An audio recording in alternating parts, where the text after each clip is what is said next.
Welcome back to another quarterfinals match of GP Guayaquil. We have Purplemurasaki versus Wizzerinus. Wizzerinus is on Asabeth Royal Market, aka Mardu Asabeth, aka the deck that's running all singleton lands.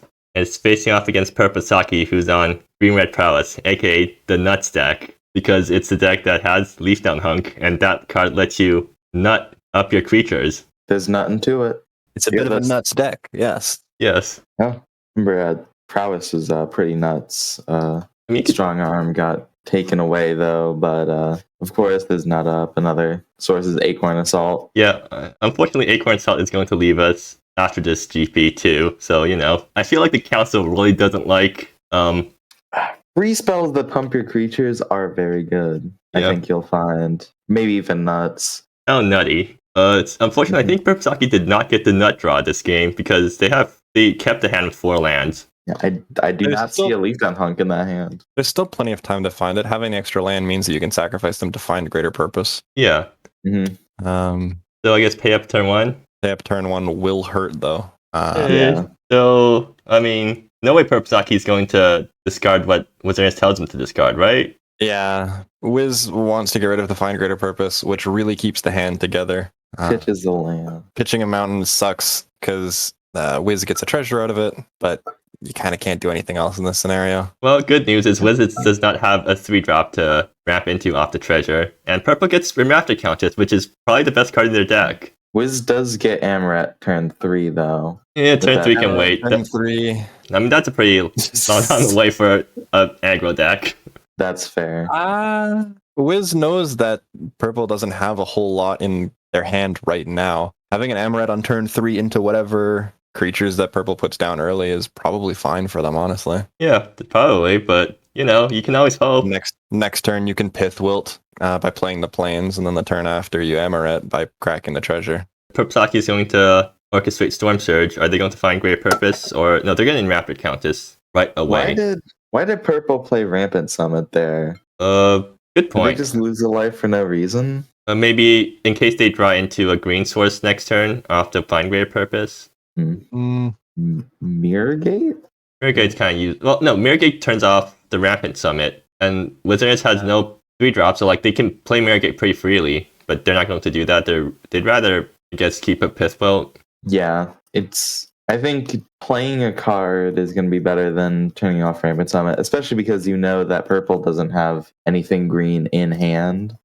Actually, it's possible that the extra life doesn't matter to Purple in this matchup, mostly because it's entirely dependent on how quickly you can kill Wiz. Yeah. Mm-hmm. Oh yeah, also something I forgot to mention, Wiz did not first mate, I think, right? Nope, there is no... What's her name in Wiz? Asabeth, yep. Okay, find greater purpose. They're not going to play Storm Shaper at it first. I guess they're hoping to hit a 2-drop off to find greater purpose. Yeah, they're trying to flip a Sculptor Ruby Sands, I think. Or the Nut. Oh, Fangdang Jaws. I guess you can adventure to Fangdang Jaws if you really want to. Well, they're definitely playing Nebula, right? Because that's why they didn't play a land first. I guess Nebula on 2 colors, and then Fangdang's the Pagan Archer, it gets Pith Wilted in response, and then you swing with Enraptured Countess for 3. That's not horrible, but you're staring down Amaret next turn, and I'm not sure what this deck can do against Amaret. Possible the Nebula hits only red since you get green off Rapid Summit. Yeah. Okay, that's going to get screwed over by... Or no, Fangdang Jaws is going to come down to land, so yeah, Mirrorgate's not color screwing Purplemurasaki this game, at least. And we fanged in the Pagan Archer, and as you mentioned, Pithwilt goes in response. Yep. Mm-hmm. Will ping Wiz for 3. Yeah, good enough, I guess. Pagan Archer, good magic card. It should still be... Or, no, because Wiz killed the Pagan Archer in response to the Prowess trigger. Oh, in response to the Prowess trigger, that's right. Yep. Okay, hey, look, even more stuff to screw over Purplemurasaki. Mm-hmm. Yeah. We go land, we go Amaret. I guess Amaret -1 kills the Enraptured Countess. -1, ping off the Countess. We have an Amaret with 3 loyalty counters on the field. I think Purplemurasaki can still top deck a way to get lethal, right? Like if they get Find Greater Purpose, then they play Storm Shaper, Find Greater Purpose, flip an Acorn Assault plus another buff spell, and then play Acorn Assault and then the buff spell, and then swing for lethal. Depends on how much Wiz decides to take down this Amaret, though. You could overkill with all 4 and just gain 4 life. Honestly, that's actually not a bad decision, right? Because you're at 10 life after that. Or no, you go you -3, so you have an amulet left over, but you're going down to some more life. Okay, they're going up to 8, I guess. We are going to 2. Yeah, so I'll go up 2 life. Seems reasonable. Yeah. Okay, and another Rapid Countess. That's not a bad top deck. Unfortunately, playing down Rapid Countess just makes it die. Yeah. You want to go in Rapid Countess Blade's Memory into a burn spell out of your yard to try to pick off the Amaret. You don't have enough mana for that. Yeah, and there also isn't a 1 mana burn spell in Purplemurasaki's yard. I mean, you can always... I think you're probably flashing back Find Greater Purpose off this Rapid Countess. Okay, so Stormshaper Adept, not going to be able to kill Amaret, which is really important. Oh, you're knocking that thing down to 1 loyalty. You knock it down, you get 1 loyalty off of it.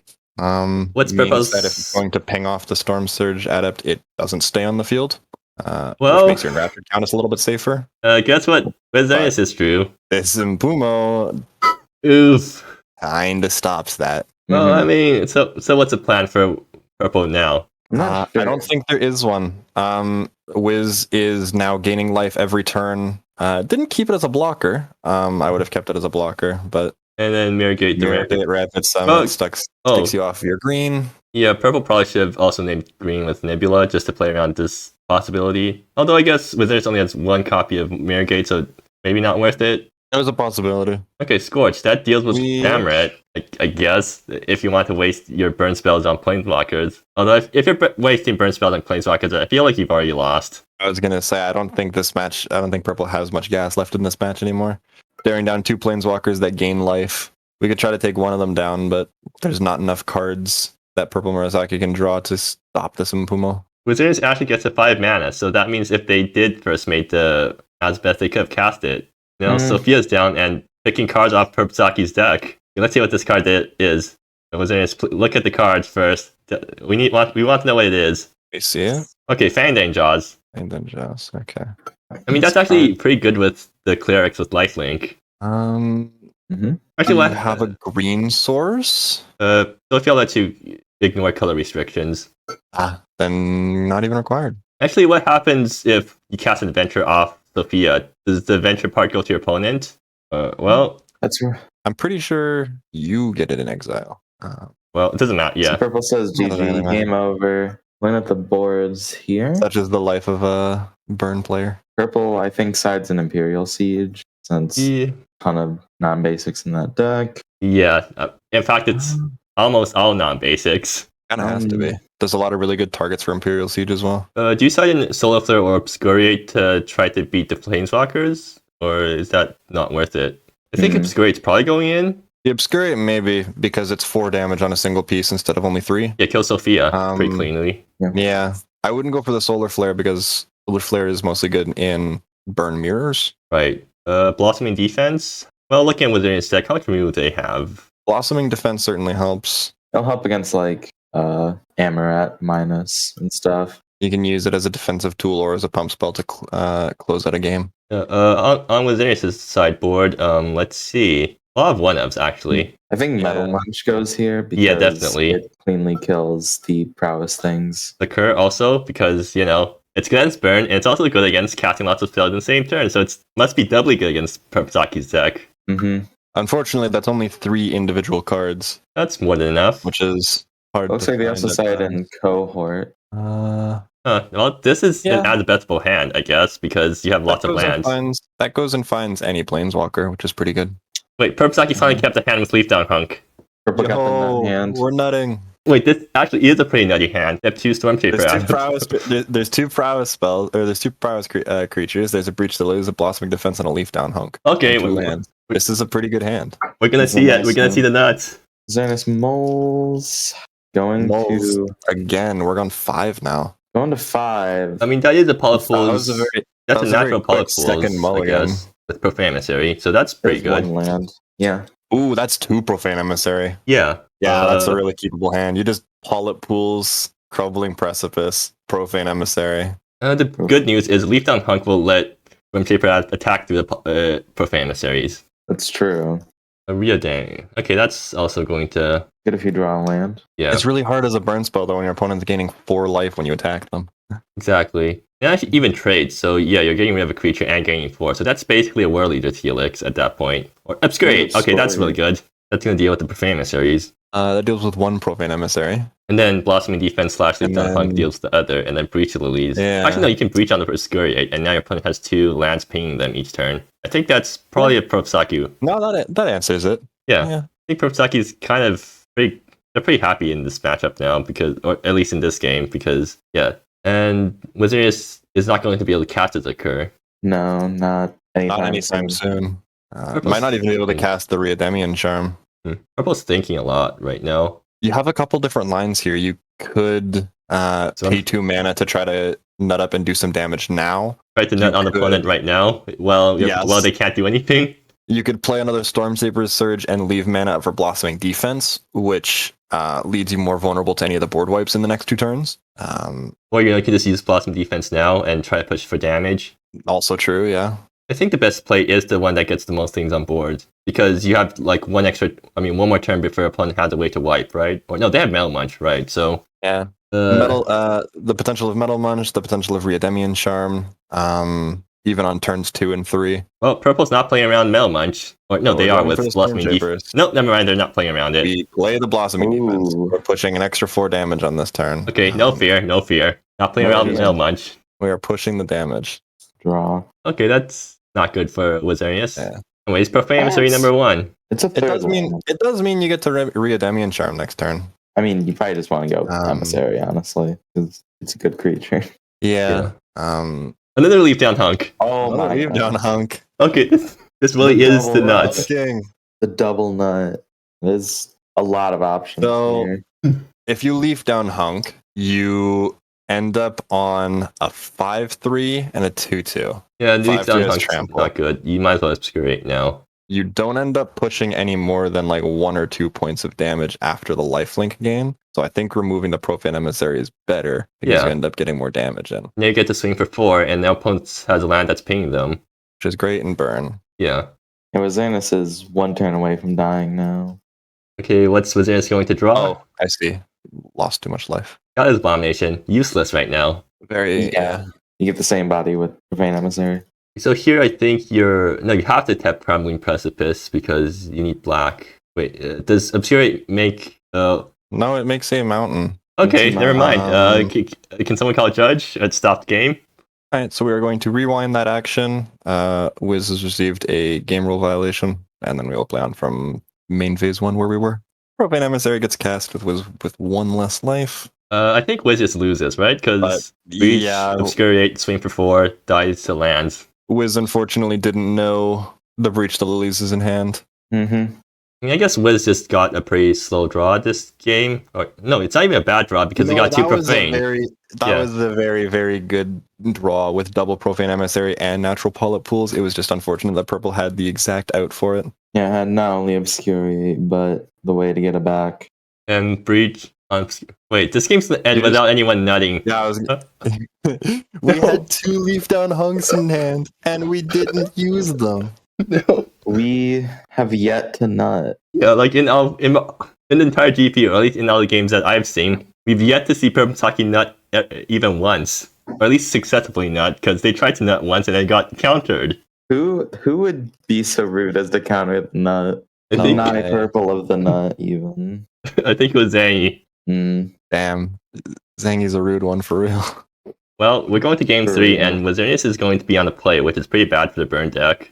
That's true. And if Purplemurasaki loses this game without using any Leaf Down Hunks, then we can officially say that it's no nut November, even though it's June right now. It's nutless nuts. Yeah. Mm-hmm. Wiz is going to pick Asabeth out of the sideboard. Okay, that's a mulligan. Or is it? Yeah, it is. Yeah. You have a single land in Mirror Gate. That doesn't do anything. Actually, no, Mirror Gate... you have a Many Voice Tower. Yeah. That's not so bad.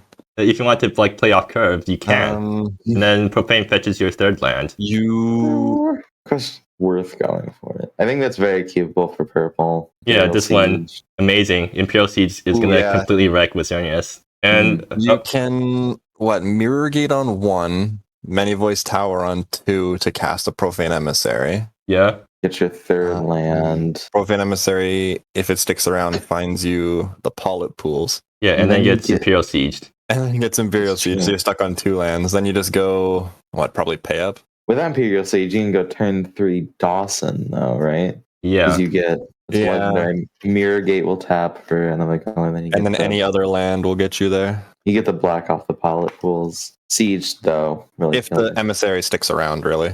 Actually, no. Wizzerinus can try to mask through purple by doing this. If you call the right land. I think you've called a fetch.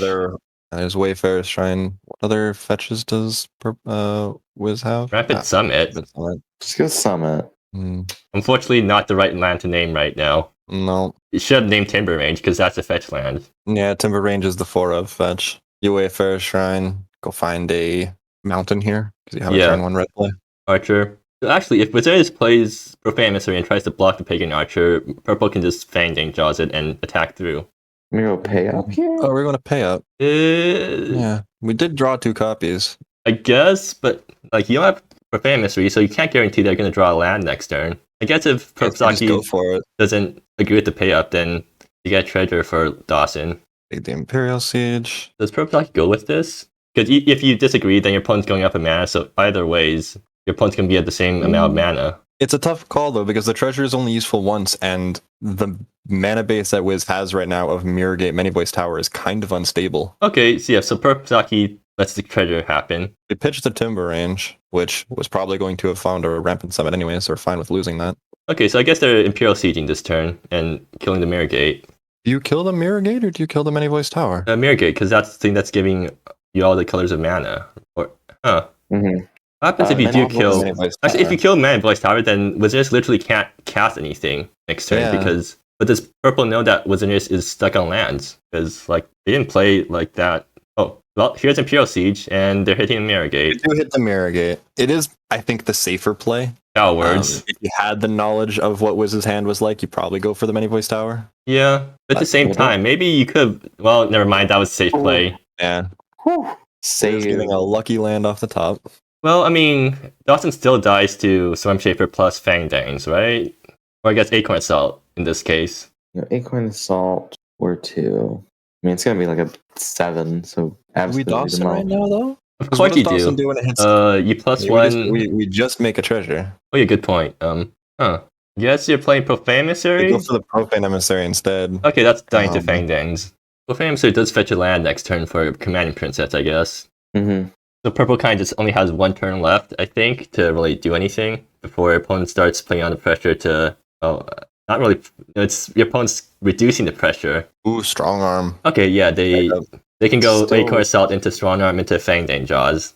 I mean, you still... Can't quite... You have to do the Fang Den Jaws first, because Strong Arm makes a tapped treasure token. You can go Acorn Assault, Fang Den. Oh, yeah, sorry. You can do the Acorn Assault before the Fang Den Jaws, yeah. That's a regular free spell. Yeah. The Strong Arm just ends up being the last thing. I guess this is a pretty complicated board state to think through. Or not board state, but I guess hand state. Like, how much do you want to commit? If we do all that, we go 4, 6, 8, 11 damage. You could, as Wiz, block that with a Profane Emissary and not guarantee your land next turn. Or take 11, grab your Pollet Pools next turn, cast Rickard Dawson, sack the treasure to Helix the Pagan Archer. Okay, yeah, that's probably the play Wizzerinus is going with. Or Commanding Princess and shoot the Pagan Archer. Or Commanding Princess, shoot the Pagan Archer, yeah. Does she have any other targets for modes? Return target creature with mana value 2 or less. We get Fang Dangs first. Intense thinking. I mean, there's really no difference because you can just play Fang Dangs right away. Jaws. Yeah, you tap it for an Acorn Assault. You cast a Strong Arm. The result is the same. Or you get attacked first. Guess they're not going to Acorn Assault this time. No blocks? No blocks, yeah. Are they? Is Purplemurasaki going to blow their load right now? Looks like it. Yep. Well, Toronto gets in the treasure, which means in Rapid Countess we'll be able to flash back something on the same turn now. The Wiz goes to 4, then they play Rickard Dawson, potentially 2 off costs of lands. And then Profane Emissary swings in with lifelink. Yeah, and we gain 3 off the Rickard Dawson, but lose 1 to the Pagan Archer, so we end up on 8 life. That's not very good for Purplemurasaki. No. I guess if they top deck... Can they top deck here? Okay, so... Yeah. They're definitely going to swing in. Attack first. Gain that life. That's basically a predetermined play. A2. Yep, cast awesome. Is it possible for Purplemurasaki to attack for lethal off something that they top deck? Sack the treasure. Wiz net gains 2. We're at 8 life. Mm-hmm. So if Purplemurasaki top deck into Find Greater Purpose, what can they flip into that would help them here? Breach? That's pretty good. Let's see.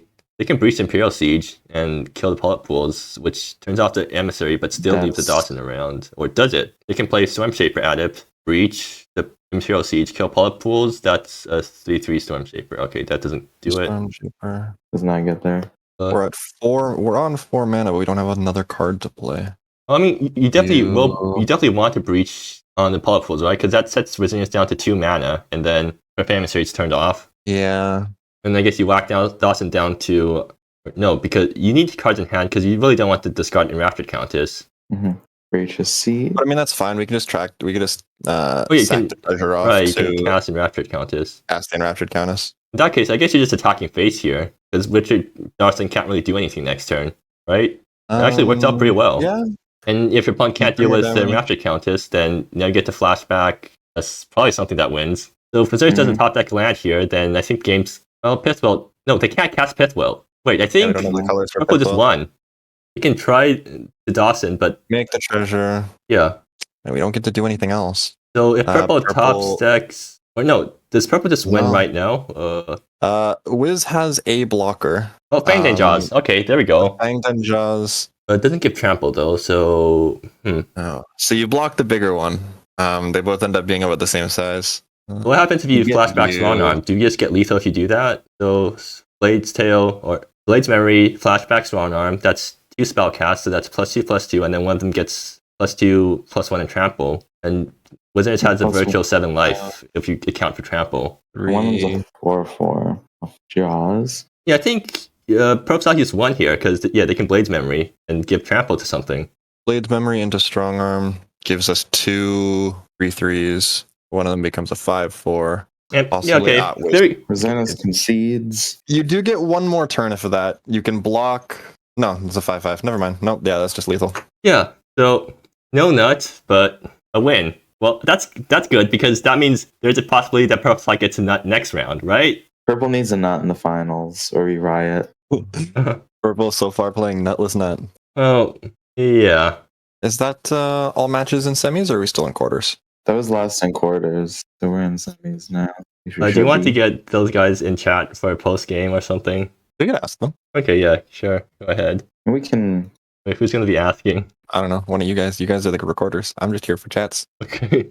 I do want to note something that Scrib said in voice chat text, which is you can't spell June without several letters from nut, which I think is a fine piece of wisdom. Yeah. Yeah. You know what? I agree. But also, that's not true nut. I think nut is a state of mind, not necessarily. I think nut is a state of being. Very wise. It's a lifestyle, you see. Yeah. No. Okay, that was genuinely the first time I lost to having Asabeth. So, I essentially lost because I had Asabeth and I did not have a second Polyp Pool because of that. Although I don't think I would have it either way because a 3-color deck with 2 Polyp Pools is a bit too much. Yeah, Imperial Siege managed to go the distance. There were a couple of good choices for Imperial Siege there. We were talking about potentially having done it on turn 2 before the Polyp. Also, like, I was really scared of the Imperial Siege hitting Mana Voice Tower on turn 2. That's what I was thinking about because you only. I had no lands. So yeah, as my mirror purple, was tap because I had no other lands. As purple, you don't have the information of knowing that your hand has no more lands in it. Yeah. But if you did, hitting the Many Voice Tower leaves you entirely unable to cast anything. Like I would have one treasure. I would have one treasure. But if your opponent has any more lands, then it's better to hit the Mirror Gate because that's a Wooburg land right there that adds all of them. Yeah, part of the reason I hit the Mini Voice Tower was that it's a pain land. It's like a waste, essentially, if fair. Yeah. It's better to keep around the lands that are hurting your opponent when you're trying to push for damage in a burn deck. Like, it's not like I can use Many Voice Tower very well because half my cards are legendary. Yeah. So stuff like Pithwell becomes really annoying if you have Many Voice Tower instead of Mirrorgate. Yeah. It actually mattered. That's what happened. Yep. I mean, no, but really the only thing that mattered in that game is the second Imperial Siege. Off the Breach of the Lilies, yeah. Yeah, that That was really bad. spicy. Yeah, like Yeah, part of the reason I went for the line that I did the previous turn was that as opposed to like holding on for strong arm and whatnot, was that if I draw a land there, I can actually do Countess, Tail, plus Imperial Siege. So land was actually live Imperial Siege there as well. Right. like I'm pretty sure if my bullet pools leave, I just win there because I already see your board and Yeah, definitely. Definitely Purple. a critical breach there. How does it feel getting to semifinals purple without having nutted once? Because we were talking about it in the middle of the game, that it doesn't seem like you've ever cast nut up at all this tournament, or haven't had the opportunity to. What resolved it, I mean. Or resolved it, yeah. I think I did a couple times. Wait, Yeah, really? I definitely haven't been. Didn't I do it in like, turn 2 against Zangy or something? No, it got countered. I got counted. Yeah. Huh. Yeah, it's kind of weird because the actual nut up card is not actually that great. Blasphemy. Particularly if you don't draw Acorn Assault or like a bunch of strong arms.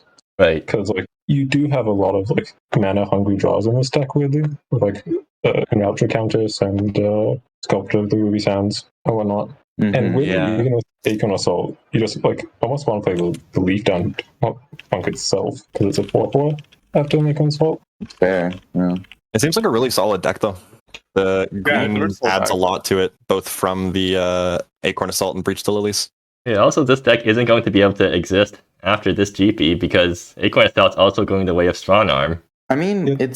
there's not, like in this game specifically, Acorn Assault was good, but I think it might still be possible to have a niche even without a free pump like that. No, I feel like the only reason Acorn Assault is playing this deck is for the free pump. But yeah. It depends on what they change on Acorn Assault. I believe it's untap target non-land permanent now yeah.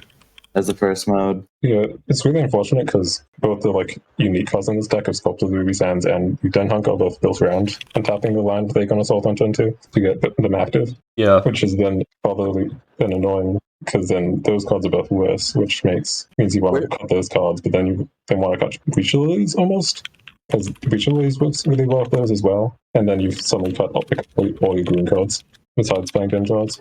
Yeah.